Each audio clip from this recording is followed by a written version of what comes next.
Alors, Pasteur Krieger, la Brexit est désormais un processus irréversible. Quelles conséquences aura-t-elle, selon vous, sur les relations entre les églises?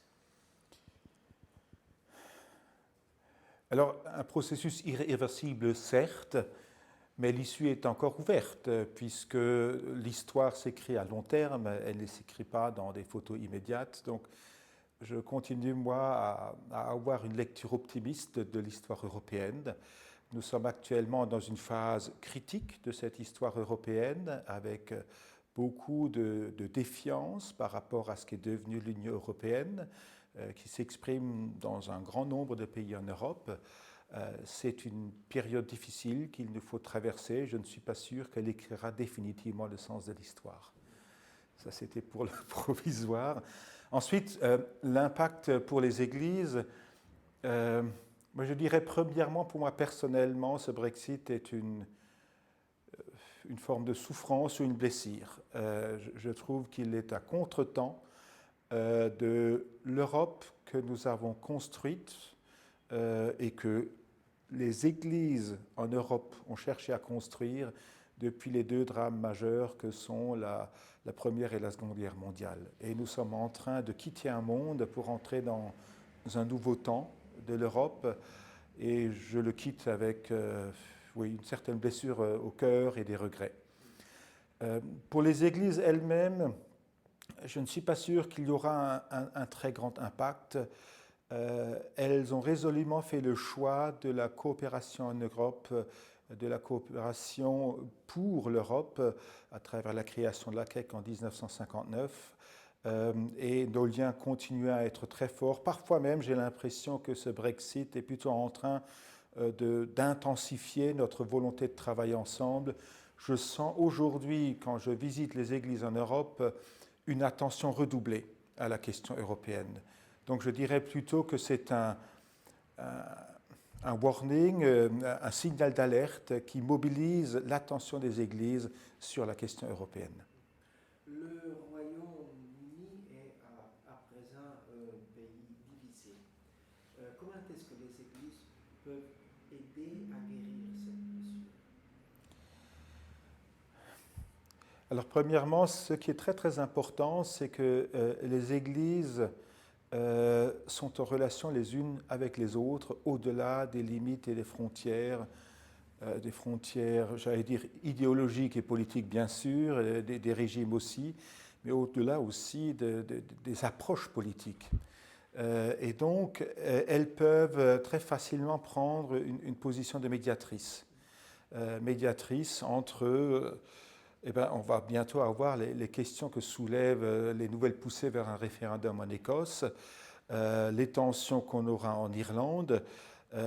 Les églises ont une vocation à être dans une position médiatrice de tiers afin d'éviter, j'allais dire, une gestion conflictuelle de ces différends et de les aborder dans l'esprit d'un dialogue ouvert, respectueux, pour trouver des solutions admissibles et pour le bien de tous. Le problème, c'est qu'il ne s'agit pas seulement de l'Angleterre. Le populisme est répandu un peu partout en Europe ces années. Je pense évidemment à la Pologne et à la Hongrie. Qu'est-ce que sont en train de faire les églises dans ces deux pays face à la montée du populisme? Alors, je ne sais pas précisément ce que font les églises en Pologne. Je sais qu'en Hongrie, l'église protestante est très mobilisée sur, et elle apprend d'ailleurs, alors je le dis avec beaucoup de prudence, elle est en train d'apprendre l'église hongroise parce que dans son accueil, pour favoriser l'intégration des migrants, qui sont en Hongrie, même si ce sont quelques-uns, elle se voit elle-même marginalisée par le gouvernement, alors que historiquement, elle soutenait un peu par principe le gouvernement hongrois. C'est le fruit de leur histoire. Et elle est en train d'apprendre cette Église et à se questionner. Par exemple, quand le gouvernement hongrois est en train de se mobiliser pour communiquer, pour soutenir les persécutions des églises dans le Moyen-Orient, l'Église réformée dit attention, c'est une manœuvre de type discours populiste. Donc je pense qu'ils sont en train d'apprendre et je salue ce parcours. C'est très compliqué quand même parce que l'Église n'est pas en dehors d'un pays et des réalités de ce pays.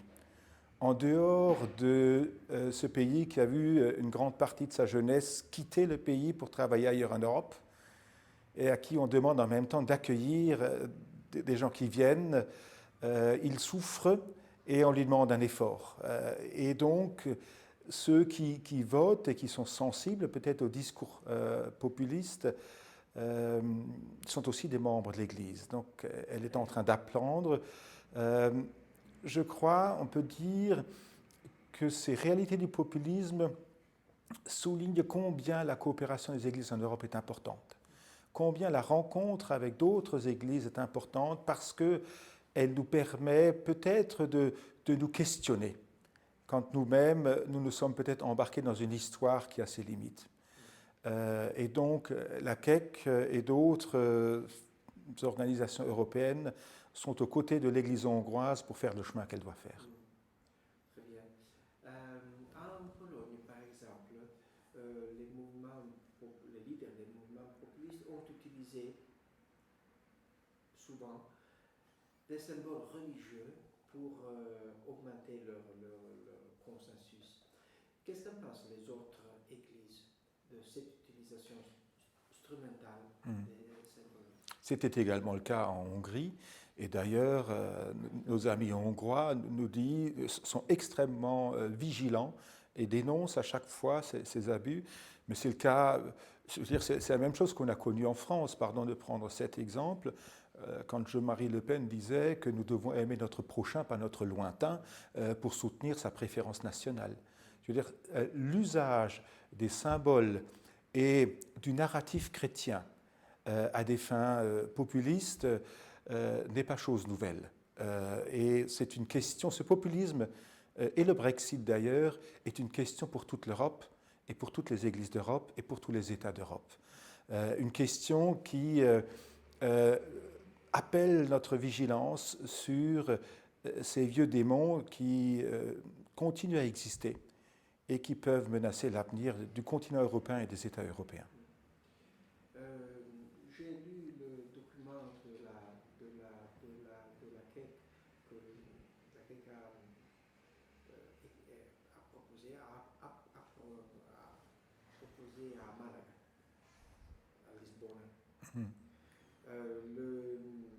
Et vous avez affirmé dans ce document que le populisme est une menace à la liberté religieuse.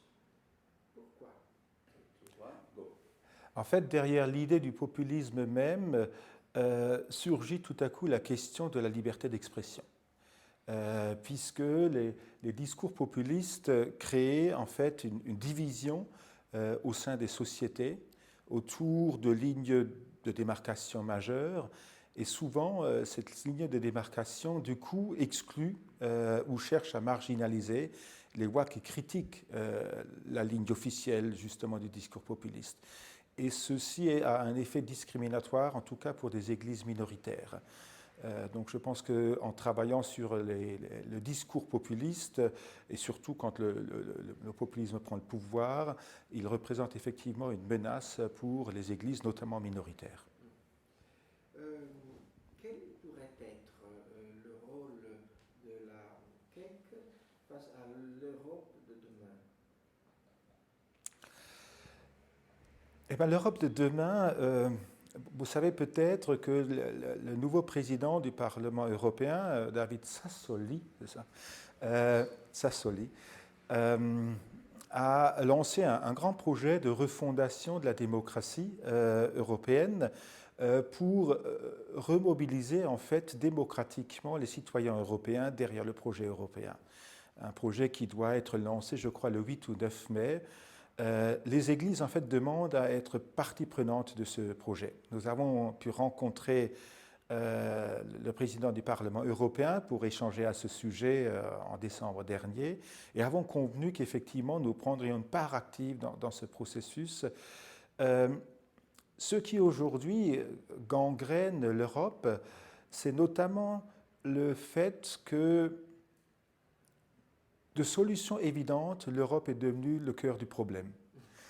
De solutions évidentes parce que quand vous lisez les textes des fondateurs jusque dans les début des années 2000, l'Europe est utilisée comme un argument absolu.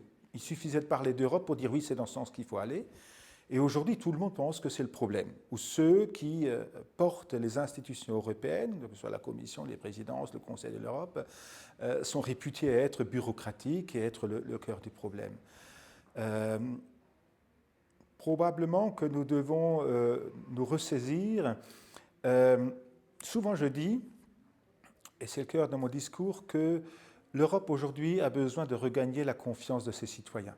Le projet européen, peut-être pas les institutions, nous devons être critiques vis-à-vis de toute politique et de toute institution, mais le projet européen, d'un espace de liberté, de démocratie, de solidarité, de progrès social, ce projet doit regagner la confiance des citoyens européens.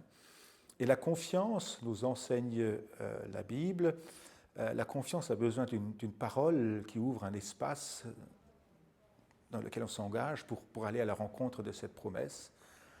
Eh bien, sur le niveau européen, je pense qu'il y a une promesse dans 3 valeurs fondamentales des fondateurs. C'est la réconciliation, la coopération et la solidarité. Sans État réconcilié, sans État solidaire, sans État coopérant, nous ne serons pas en capacité de relever les grands défis du XXIe siècle, que ce soit la crise climatique, que ce soit les questions migratoires, que ce soit l'abandon du multilatéralisme et les grands défis économiques. C'est une Europe solidaire, réconciliée et coopérante qui pourra faire face à ces défis.